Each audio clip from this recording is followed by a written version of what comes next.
Esselamu Aleyküm və Rəhmətullah və Bərəkət. Qardaşlar, bu Zilhiccə ayının 10 günü barəsində qısa xatırlatma eləmək istəyirəm. Və bildiyimiz kimi Zilhiccə ayının 10 günü günlər içərisində ən xeyirli günlərdəndir. O gündə edilən əməllər, yəni digər günlərə, digər ayların günlərinə nisbətən ən əfsəl əməllərdir, həmin gündə edilən əməllər. Hətta Ramazan ayının son 10 günü olsa belə, yalnız alimlər deyir ki, Ramazan ayının son 10 gecəsi Zilhiccə ayının bu 10 gününün gecələrindən daha əfsəldir. Nə üçün? Çünki Ramazan ayının son 10 gecəsində Qədir gecəsi var. Amma Zilhiccə ayının bu 10 günündə, 10 günün gecələrində belə bir fəzilət yox. Yəni Qədir gecəsinə oxşar. Amma gündüzləri isə Ramazan ayının gündüzlərindən də xeyirlidir. Yəni ilin, ayların bütün günlərindən daha xeyirlidir bu Zilhiccə ayının 10 günü. Və Peyğəmbər sallallahu aleyhi və səlləmdən gələn hədisdə, səhih hədisdə Peyğəmbər sallallahu aleyhi və səlləm deyir ki, bu gündə edilən əməllər Allah subhanahu taalaya ən sevimli əməllərdəndir. Yəni günlər içərisində elə bir gün yoxdur ki, bu gündə edilən əməl ondan daha əfsəl olmuş olsun. Yəni o günlərdə edilən əməl bu Zilhiccə ayında edilən əməllərdən daha əfsəl olmuş olsun. Elə bir gün yoxdur. Yəni bu nəyə dəlalət edir? Və Zilhiccə ayında edilən əməllərin nə qədər fəzilətli və əzəmətli olduğuna dəlalət edir və Allah Subhanahu taala ən sevimli əməllərdəndir.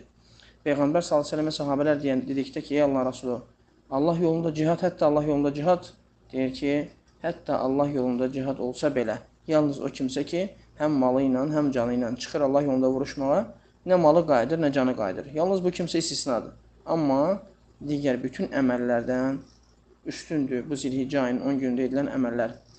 Ona görə salih əməlləri artırmaq lazımdır. Bu günlərdə də edilən əməllərdən alimlər deyir ki, yaxşı olar ki, insan bu günlərə nasuh tövbə ilə başlasın. Yəni, əməllərindən, günahlarından tövbə edərək, təmizlənərək bu günlərə başlamış olsun. Və bildiyimiz kimi, qurban kəsmək istəyən kimsə, yəni bu Zilhiccə ayının biri girməmiş, dırnağından, saçından götürə bilərdi. Artıq Zilhiccə ayının biri olub, keçib, Zilhiccə ayı görsənib, və dırnaqdan, saçdan götürmək icazəli deyil. Və burada da bu Zilhiccə ayının bu 10 günündə də üzərimizə düşən nədir? Allah Subhanahu taalaya tövbə eləmək, günahlardan təmizlənmək. Sonra isə bu gündə edilən əməllərdən, hansı ki Peyğəmbər sallallahu aleyhi və səlləm bunu edib, bu 9 günü oruç tutmaq Zilhiccə ayının birindən, yəni sabahdan ta Arafa günü daxil olmaqla 9 günü oruç tutmaq sünnədə varid olub və 10-cu günü oruç tutulmur. Çünki bayram günüdür. Bayram günü oruç tutmaq qadağandır. Nəhi gəlib Peyğəmbər s.ə.v. Və Peyğəmbər s.ə.v. necə ki Şeyx Əlbaninin səhihləşdirdiyi hədisdə Peyğəmbər s.ə.v. bu 9 günün orucunu tutardı. Həmçinin Aşura orucunu, həmçinin hər aydan 3 gün orucunu davamlı olaraq tutardı. Və bu günlərdə oruç tutmaq ən əfsəl əməllərdəndir. Ona görə kim bacarırsa, güc çatırsa, bu günləri orucla keçirsin. Bu birinci əməl, ediləcəyi salih əməllərdən bu birincisi. Və ikinci əməl bu günlərdə ediləcək təkbir və təhlil və təhmidi çoxaltmaq. Yəni məscidlərdə, yollarda, sir bazarı olsun, sir yollar, evlərdə. Yəni Allahu Akbar, la ilahə illallah, Allahu Akbar və lillahil həmd.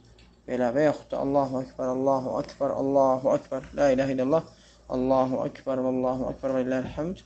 Bunları çoxaltmaq və çoxlu demək. Kişilər bacardıqca yüksək səslə deyir. Qadınlar isə özlərinin eşidəcəyi bir səslə deyir. Xülasə olaraq bu 10 gündə bu zikri çoxaltmaq lazımdır və çoxaltmaq da əfsəl əməllərdəndir. Və bu günlərdə edilən əməllərdən üçüncüsü kim bacarırsa həcc və yaxud da ümrə etmək. Ən əfsəl əməllərdəndir bu günlərdə həcc ayında həccin edilməsi və həmçinin də bu günlərdə Zilhiccə ayında ümrənin edilməsi və həmçinin bu günlərdə ediləcək 4-cü əməl də hansıdır? Qurban kəsmək. Kimin gücü çatarsa, qurban bayramı günü qurban kəssin. Yəni bu günlərdə ediləcək ən əfsəl əməllərdən birisi də Allah yolunda kəsiləcək qurbanlardır. Və bunu oxşar digər salih əməllər. Və həmçinin bu günlərdə kim oruç tutmaqda çətinlik çəkirsə, zikri çoxaltsın. Və yaxud da ki, Quran oxumağı çoxaltsın, və yaxud da ki, istiğfarı, və yaxud da digər salih əməlləri, sədəqəni çoxaltsın. Yəni, bu günlərdə xeyir qapıları çoxdur və açıqdır və fürsət də var. Ona görə kimə hansı tərəfdən çətinlik varsa, asan olan tərəfdən boş dayanmasın. Oruç tutmaqda çətinlik çəkirsə, xəstəlik baxımından, işi baxımından və yaxud digər səbəblərdən özünü yönəltsin zikrə. Dili Allahı zikr etməyinə yaş qalsın. Qurandan payını alsın, payını götürsün gündəlik olaraq.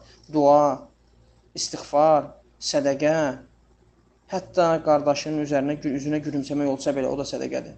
Peyğəmbər s.ə.v ki, lə təhqirənə minəl məruf şeyə. Yəni, yaxşı əməllərdən heç bir şey kiçik görmə. Yəni, xülas olaraq bu günlərdə çalışsın, salih əməlləri artırsın. Salih əməllərin də bildiyimiz kimi, yəni, salih əməllərdə xüsusi bir hədd yoxdur. Kimin gücü çatır oruç tutmağa daha gözəl. Orucla bərabər zikrini artırarsa, Quran oxumağını artırarsa, sədəqəsini, bu daha gözəl. Kim ki, oruç tutmağı bacarmır, Quran oxumaq. Kim ki, Quran oxumağa elə vaxtı yoxdur, ancaq az oxuya bilirsə, iş və digər səbəblərdən dilini daim zikirdə saxlasın, zikr eləsin, dua eləsin və sədəqə versin. Yəni, xeyir qapılarının hamısından istifadə eləməyə çalışsın. Hamısından istifadə eləməyə çalışsın. Allah subhanət hələ hər birimizi xeyri müvəffəq eləsin. Allah subhanət hələ bizi bu günlərdə ən yüksək savabları əldə edən bəndələrdə eləsin və bizi uca məqamlara yetirsin. Allah subhanət hələ deyib ki, Allah subhanət hələ bu günlərdə bizi əff edən qullarına eləsin. Bizi nasuh tövbə edib, o tövbənin üzərində yaşayıb, onun üzərində ölən kimsələrdə eləsin. Allah bilir doğrusun. Allah təala bizi xeyri müvəffəq eləsin. Subhanəkə Allahumma hamdik. Əşhədən la ilahe illə əntə estəğfiruke və etûbü ileyk.